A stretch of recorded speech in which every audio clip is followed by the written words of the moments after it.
I remember watching a friend in Kyoto practice the tea ceremony for the first time. For nearly an hour, she didn't say a word. Every movement was calculated. The way she folded the silk cloth, the precise angle at which she poured the water, even the way she placed the bowl on the tatami mat. To my Western eyes, it looked suffocating. I kept waiting for a spark of personality, a bit of flair, or even just a relaxed shoulder. Instead, it was a sequence of rigid, repetitive actions that felt more like a cage than an art form. I remember thinking, how can anyone find joy in something so restrictive? But then I looked at her face. There was no stress there, no performance anxiety. While I was exhausted just watching the complexity of the rules, she seemed more present and calm than I had ever seen her. When she finally finished, I asked her if she felt trapped by all those musts and must-nots. She gave me a small, knowing smile and said, "When I am inside the form, I don't have to worry about who I am. I can finally just be."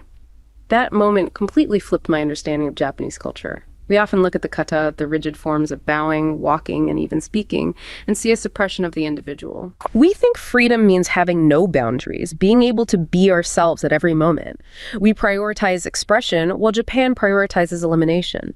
What if our obsession with being ourselves is actually what's making us so tired? What if the reason we feel so lost is because we have no form to hold us? In Japan, there is a quiet, centuries-old belief that freedom doesn't grow outside of the form, but deep within it. It's the idea that by imitating a master and repeating a movement 1,000 times, you aren't losing your soul. You're actually stripping away the noise of your ego until only the truth remains. It leads to a provocative question.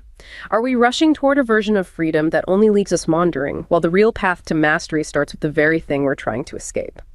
Okay, let's unpack this. That opening story, it perfectly captures the central, kind of counterintuitive idea we're diving into today. It really does. The idea that, discipline and rules and all these established processes, what we're calling form, they aren't actually the things stopping us from being free or creative. No, not at all. They're the prerequisites, the absolute foundation for it. It's even a bit more than a prerequisite, I think. It's a complete shift in how you look at the world. I mean, if you think about it, in the West, freedom is almost always defined by taking things away, right? Removing constraints, the ability to do whatever you want, whenever you want. Exactly. But the philosophy we're looking at today, which is so deeply rooted in Japanese tradition, it argues the complete opposite. It says, true freedom is actually a kind of competence that you can only achieve through those constraints. So you have to earn the right to break the rules. You have to earn it by internalizing them so completely that they become a part of you. Yeah. You only get to deviate once you've lived inside the rule. And the main tool, the main vehicle for that, as I mentioned in the opening, is this concept of kata. And I think for most people, myself included, you hear that word and you immediately think of martial arts. A fixed, choreographed series of punches and kicks. And that's a good place to start, for sure. But to really get the power of it, we have to broaden that definition a lot. Okay. Kata is, at its core, a way of doing something. Or you could call it a pattern of behavior. So yes, it's the physical movements in karate, but it's also the precise ritual of the tea ceremony. Sadhu, Yeah, right. Sadhu, exactly.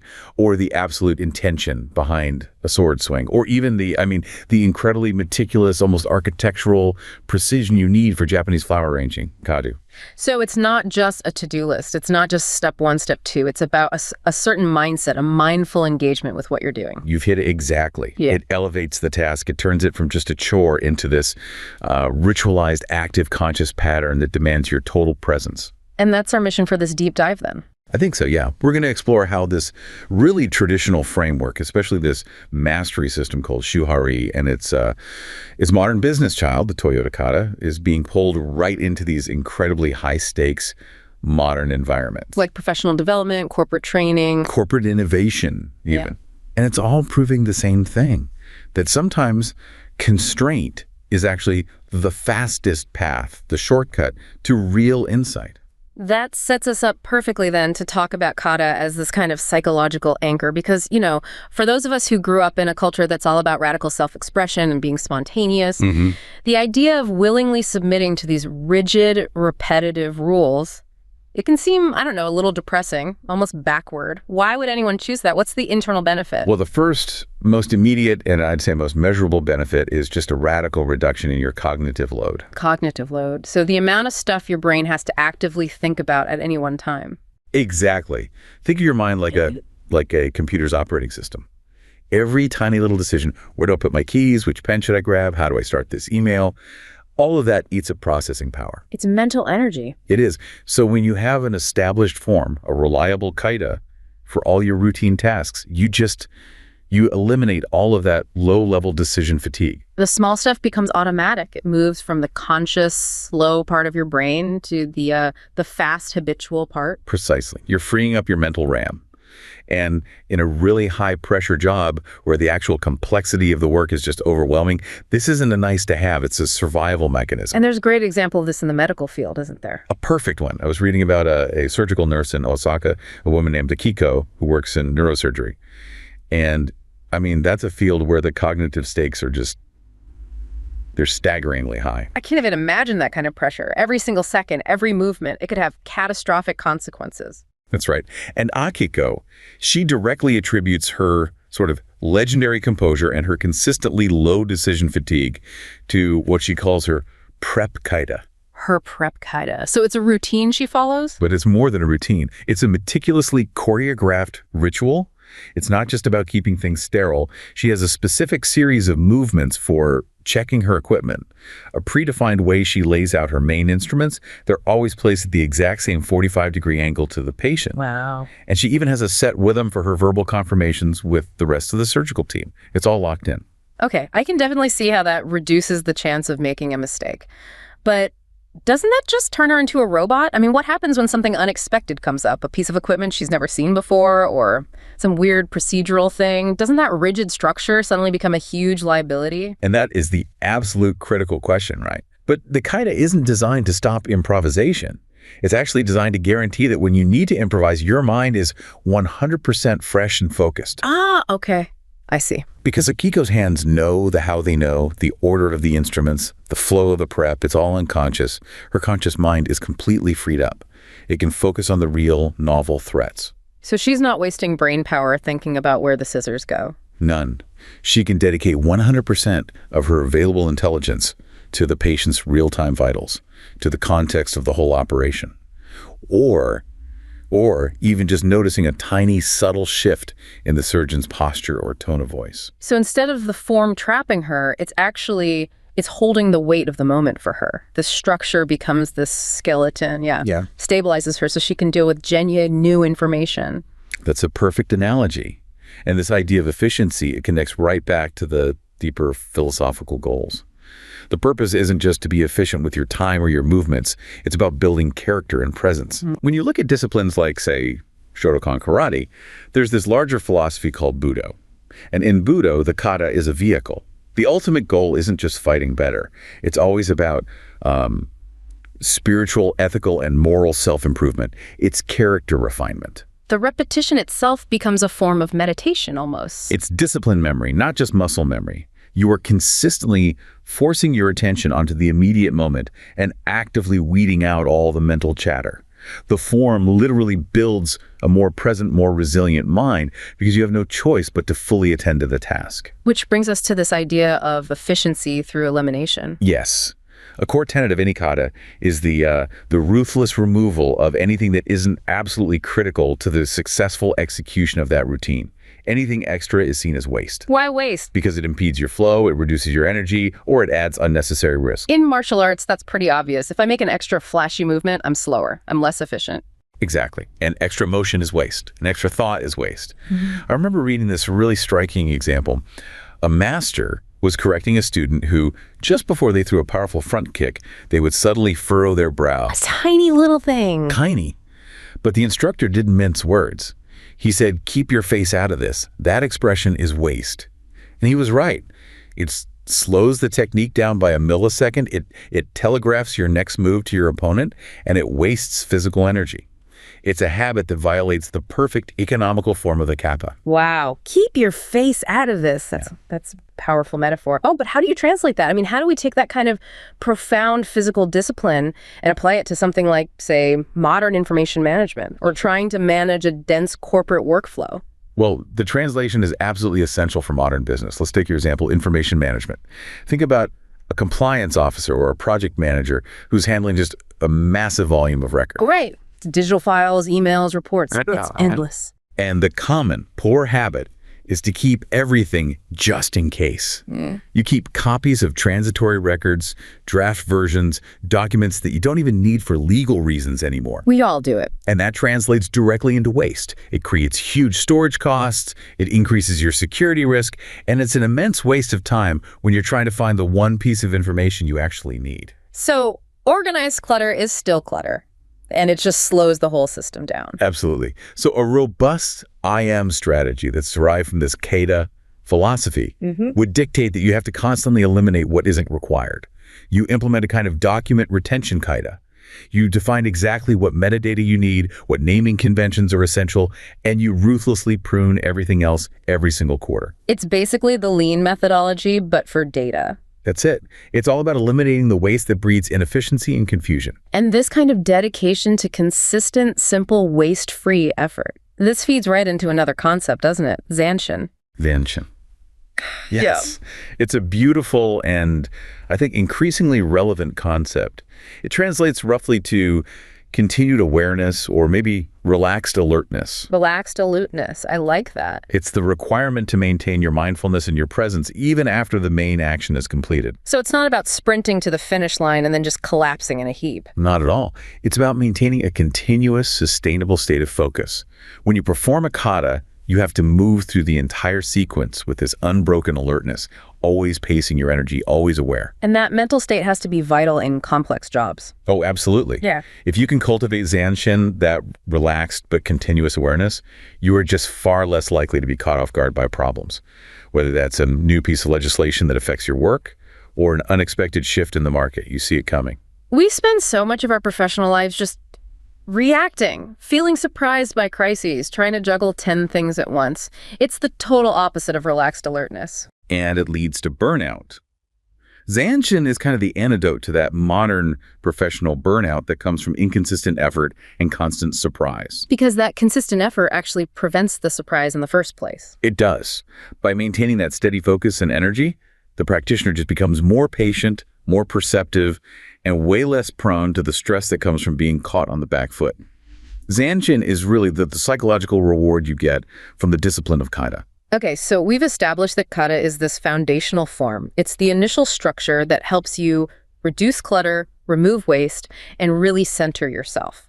But like you said earlier, the goal isn't to get stuck there, just repeating the same thing forever. Right, that's just the first step. The real goal is mastery, which means you have to eventually move beyond the form itself. And this is where it gets really interesting, because we're transitioning from that fixed form to the path of genuine, dynamic innovation using this ancient framework called Shuhari. Shuhari. It's, I would argue, probably the most insightful learning roadmap ever codified. It came originally from martial arts and calligraphy, but now you see it everywhere. Software development, leadership training, you name it. So it maps out the whole journey. The entire journey, from strict, rigid imitation all the way to completely intuitive, free creation, and it does it in 3 very distinct stages. Let's spend some time on this then. Let's walk through these 3 stages because it feels like the sequence here is what really matters. The sequence is everything. It starts with Shu. Shu translates as protect or follow. This is the foundation, the stage for the complete novice. Okay. In Shu, the learner has to strictly, almost rigidly, follow the master's teachings, the techniques, the prescribed kata, without any deviation.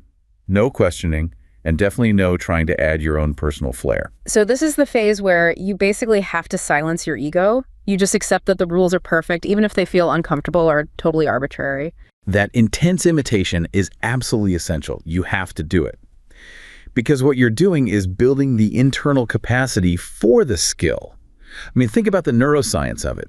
Learning is physically building new neural pathways in your brain, right? Creating highways for a specific skill. Exactly. And practicing the kata diligently in the Shu phase is like paving those highways with concrete. You're making the route automatic, fast, and super reliable. If you start questioning the route before the road is even finished, you end up with a muddy, useless path of fragmented skills. You have to fully live inside the form before you can own it. And once that highway is built, once the principles are really, truly internalized, then you can move to the next phase, which is ha, ha. Ha, which means Drake or detach. At this point, the learner has absorbed the fundamentals. They understand why the rules exist in the first place. So now they can start to explore other schools of thought. They can start questioning the limits of the original rules. They start to adapt. They adapt the techniques to their own unique body type or their specific context. They find informed exceptions to the rule. This is the stage of controlled, grounded experimentation. So they're not breaking the rules out of ignorance or rebellion. They're breaking them out of an informed necessity, and they're using the structure they built in Shu as their launch pad. Precisely. And that journey, that experimentation, eventually leads to the final transcendent stage. Re.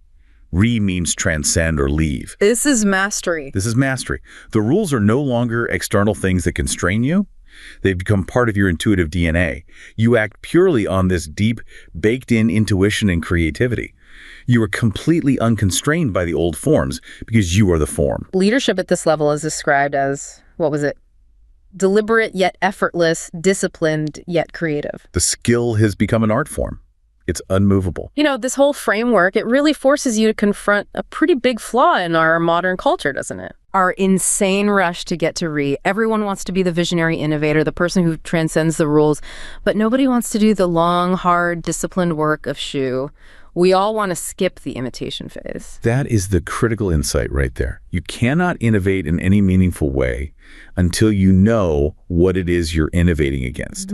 If you try to destroy the form before you've actually internalized it, what you get isn't innovation, it's just collapse. It's a fragmentation of effort. It's chaos. Total chaos. That foundational stage, Shu, that's where the quiet confidence is forged. And we see this exact principle being applied in modern organizations, especially in how you can develop an employee into a true innovative leader. You mentioned the story of a project manager in Tokyo, Kenji. Yes, Kenji's career is a perfect case study of Shuhari in action. For about 15 years, Kenji was seen by his younger, more, let's say, agile colleagues as being overly rigid. He was stuck in the Shu phase. He followed the rules to the letter. Every single corporate protocol, every industry standard for project delivery, every tiny detail of the regulatory environment. He was incredibly dependable, but he definitely wasn't flashy. It sounds like he had completely mastered the Kata of his profession. He had. He had built that concrete highway of competence, and then a massive, totally unpredictable system failure hit his company.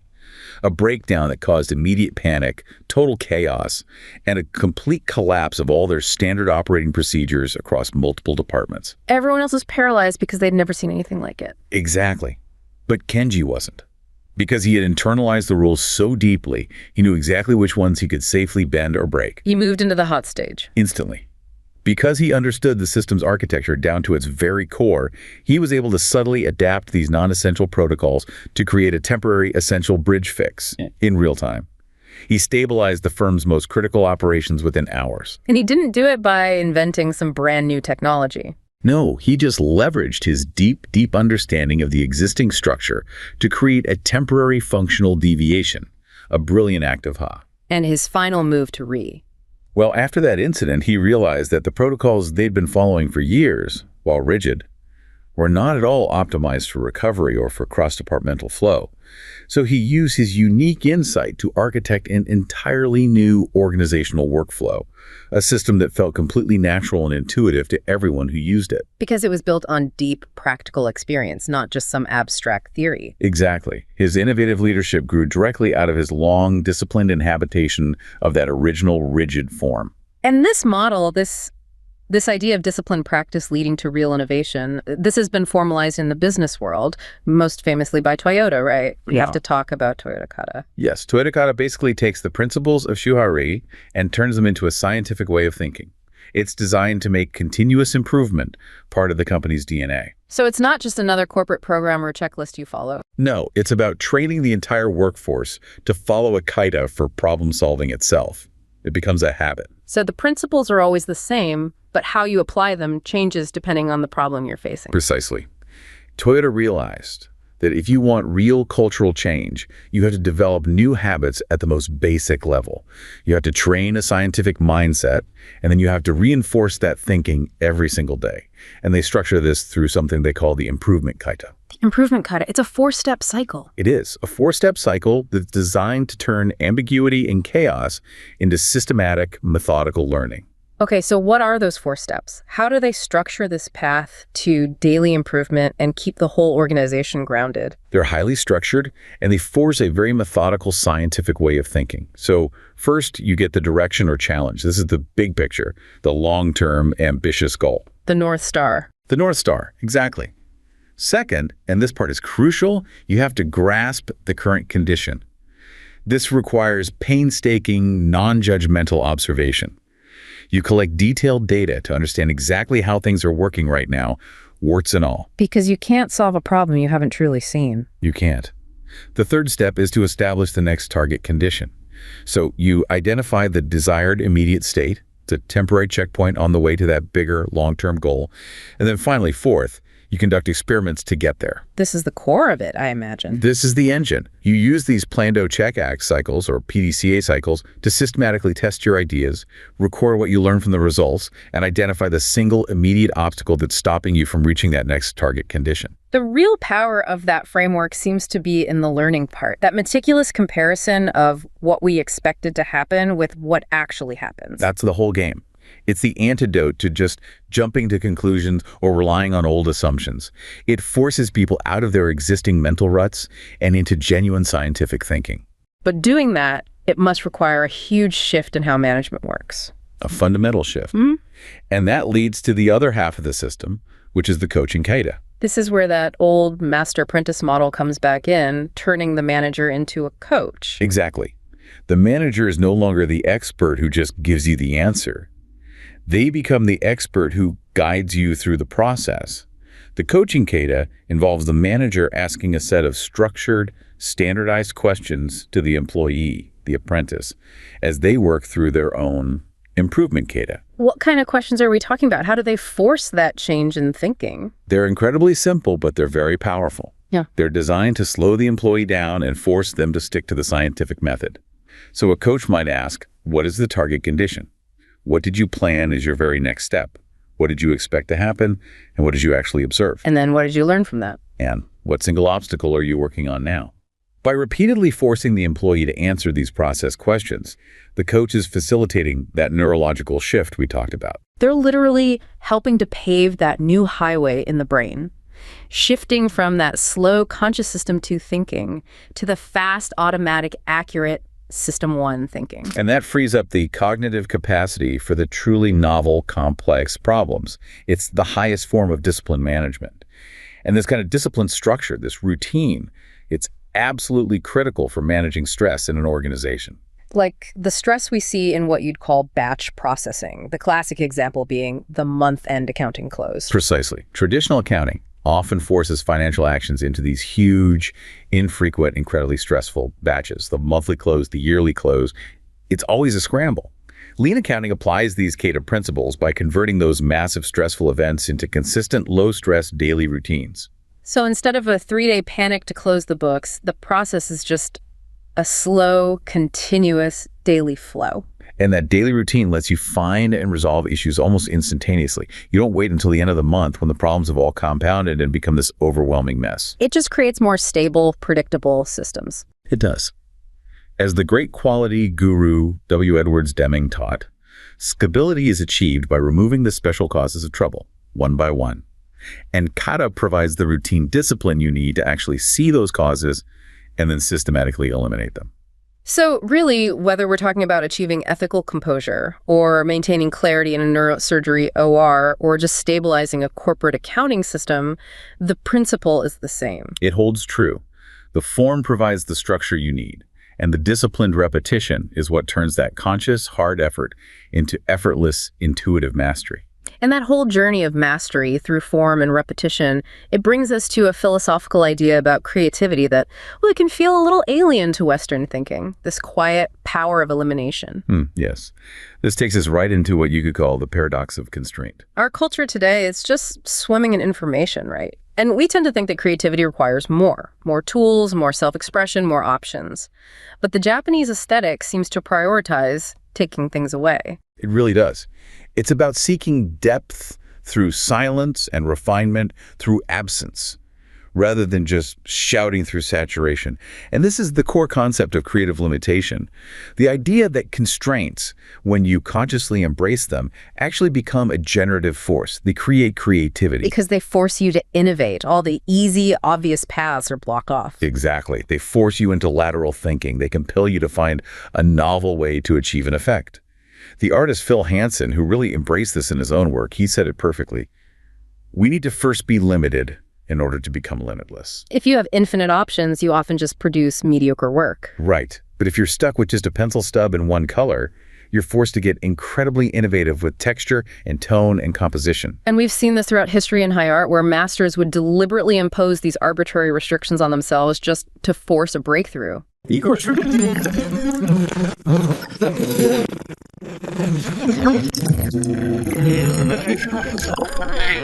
His use of standard time signatures, and instead he favored these really complex, constantly changing rhythms. And that self-imposed restriction, it wasn't an inconvenience. No, it was the engine.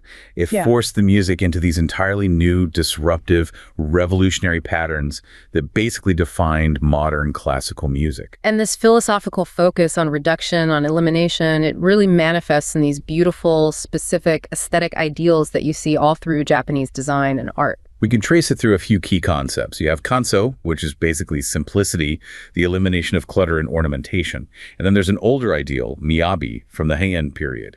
It was an aristocratic ideal that demanded the elimination of anything crude, absurd, or vulgar. It was about polishing your manners and your feelings to achieve the highest grace. But the most famous term for this kind of restrained elegance is probably shibui, right? Shibui, yes. Yeah. Or shibumi. It describes a kind of simple, subtle, and unobtrusive beauty. But, and this is important, it's not stark, cold simplicity. How so? A truly shibui object, like a piece of aged wood or a traditional ceramic bowl, it appears simple on the surface. But when you look closer, it includes these subtle, complex details, little imperfections, a rich texture, deep coloration, things that balance the reduction with a kind of organic richness. So it's achieving richness through restraint, not through accumulation. How is that different from what we might call superficial minimalism today? A lot of contemporary fast design aims for austerity, which is a look that's cheap to produce, but it lacks depth and it tires your eyes really quickly. Shibui is the opposite. Its aesthetic value actually grows over years of looking at it, because that subtlety means you're constantly finding new layers of enriched beauty. It's simplicity that's been developed to its hilt, not simplicity you get by just stripping everything bare. And underpinning all of this in the traditional gardens, in the architecture, in the art, is this really profound philosophical concept of ma. Ma, yes. This is maybe the hardest concept for a Western mind to grasp, because we're trained to focus on objects and on expression. And ma is about the space between the objects. It's often translated as space or gap or negative space, but it's much more active than that. It comes directly from this Buddhist idea that all things evolve from and eventually dissolve back into nothingness, but that nothingness isn't empty. It's a space of pure potentiality. So the empty space is active. It's like the silent deep sea, and all the forms are just waves that arise from it. That's a perfect image for it. And when you apply this in art or architecture, Ma compels the viewer to notice the intervals, the silence, the spaces between things, just as much as the things themselves. In music, Ma is the necessary silence between the notes that gives meaning and structure to the sound. And in design. It's the deliberate placement of empty area that allows your mind to breathe and allows the object to truly speak for itself. If Ma is about creating this potentiality, how do we do that? As managers or designers, how do we practically create potential? Is it just about taking a few things away? It requires a massive shift in mindset. It means you have to rein in your own ego, that urge to just impose your will on the environment. And instead you have to, as the philosopher Soetsu Yanagi put it, listen to what the object has to say. So thoughtful reduction becomes the simplest way to achieve simplicity. But you have to have the courage and the humility to remove things that you might personally like for the sake of the overall potential of the space. And that courage is really brought to life in that story about the elderly Japanese master gardener and the expressive New York designer. It's a classic lesson in Ma, that story. The New York designer, he approached the redesign of this old courtyard garden with that classic Western impulse, addition. More is more. More is more. He filled it with complex lighting, unusual sculptures, exotic plants. He thought he was maximizing its potential through self-expression. And the master gardener took the opposite, much quieter approach. He was brought in to consult, and instead of rushing in with a big plan, He just sat in the empty courtyard for 3 full days, simply observing, watching the light, feeling the wind, looking at the existing structure. He was, in effect, listening to the Ma. And what was his solution after 3 days of just sitting there? It involved only 2 actions. He removed one existing large stone that he felt was visually dominating the space, and he pruned a single perfectly healthy branch from an old cherry tree that was blocking the view of the horizon. That's it. That was it. He found the innovation not in the objects he could have added, but in the new empty space and the potentiality, the Ma, that his act of elimination revealed. The view became profound, precisely because he had removed the noise. It's pretty remarkable how influential this ancient aesthetic of elimination became in modern global design. We tend to think of 20th century minimalism as this purely Western thing, but Japan embraced the modernist movement really quickly. The Japanese aesthetic sensibility was just incredibly compatible with modernism, largely because of that existing cultural emphasis on elimination and functionality. I mean, concepts from the German Bauhaus school, which embraced industrial aesthetics, were enthusiastically studied by Japanese designers way back in the 1930s. They brought the concepts back and just integrated them relentlessly. They argued that the machine-made look wasn't incompatible with humanistic design at all. They found the humanism in the functionality. Precisely. And you can trace that influence so clearly through a legend like the German product designer Dieter Rams, whose work really defined mid-century modern design. Rams had a deep, deep appreciation for Japanese minimalism. And Rams's philosophy, in turn, went back and deeply influenced a new generation of Japanese designers like Naoto Fukasawa. It created this really powerful feedback loop. Rams' famous design rules, they just reflect that Japanese sensibility of elimination and unobtrusiveness.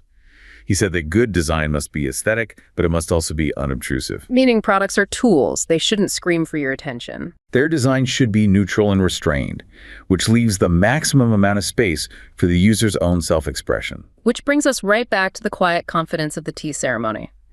The form itself, in its restraint, is what allows the human element to shine through.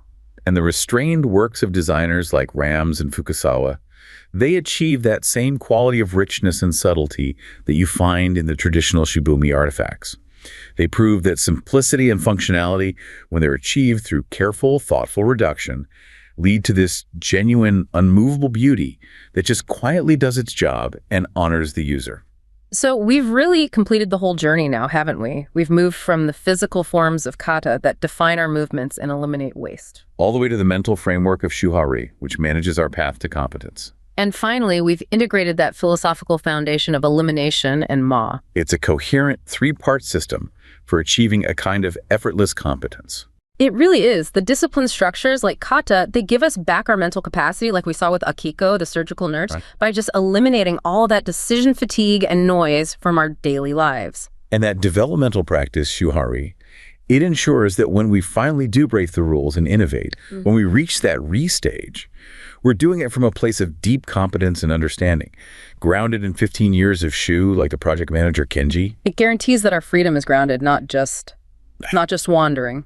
And then the philosophical application of elimination teaches us that sometimes the most potent creative act isn't to add more, but to step back, prune the branch, and remove the noise, to find innovation in the empty space, just like the master gardener found Ma. So what does this all mean for us today?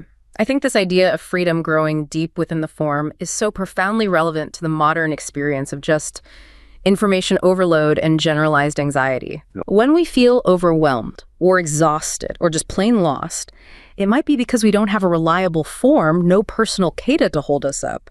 We're just constantly exposed to infinite choices and this exhausting pressure to be authentic and express ourselves at every single moment. It's draining. It's completely draining, and the path of disciplined practice, of imitation, repetition, and removal, it's like strip mining away the ego and all the distraction until all that's left is the necessary true self and the confidence that only comes from hard-earned competence. The structures might look like a cage from the outside, but once you've internalized them, they become a kind of scaffolding for the soul.